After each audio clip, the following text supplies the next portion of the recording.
नोटबंदी के वक्त जनधन खाते खोले गए थे। कुछ ऐसा माहौल था कि जनता आगे आगे और बैंक के कर्मचारी अधिकारी पीछे पीछे दौड़ रहे थे। जो मिले जहां मिले आप उसको पकड़िए और उसका बैंक में खाता खोल दीजिए, क्योंकि प्रधानमंत्री नरेंद्र मोदी यही चाहते थे। और इसको प्रचारित किया गया कि करोड़ों जनधन खाते खोले गए हैं और जनधन खाते का मतलब है कि जनता के पास अब धन की कमी नहीं रहेगी, धन ही धन होगा। प्रधानमंत्री ने पिछले दिनों स्वदेशी की अपनी परिभाषा बदल दी है। पहले स्वदेशी का मतलब होता था जो देश के लोगों का हो, जो देश में बने, जो देश की कंपनी बनाए,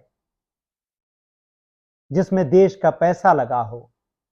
प्रधानमंत्री ने इसको पलट दिया और कहा कि स्वदेशी का मतलब है जो भारत में बने,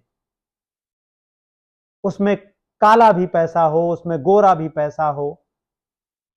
प्रधानमंत्री अपने सारे भाषणों को भूल गए और कुल मिलाकर पूंजीपतियों के हक में खड़े हो गए, आपके हक से दूर खड़े हो गए।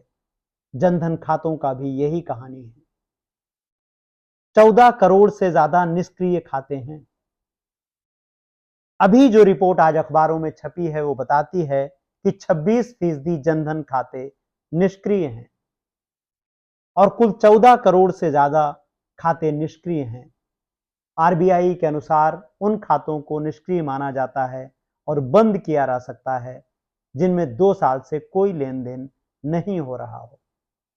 तो केवल जनधन खाते खोलने से अगर जनता के पास पैसा आया होता तो यह 14 करोड़ खाते कैसे बंद हो जाते। लेकिन सरकार की हनक देखिए, 2 करोड़ खाते और खोलने का लक्ष्य है 25 और 26 में। इन खातों का इस्तेमाल जरूरत पड़ने पर कौन करता है, आप समझ सकते हैं। आपने जामताड़ा वेब सीरीज देखी होगी, बैंकिंग फ्रॉड के दूसरे किस्से कहानियां पढ़े होंगे। देश का भला केवल बैंक खाते खोलने से नहीं है, उनके लिए योजनाएं और नौकरियां लाने से है।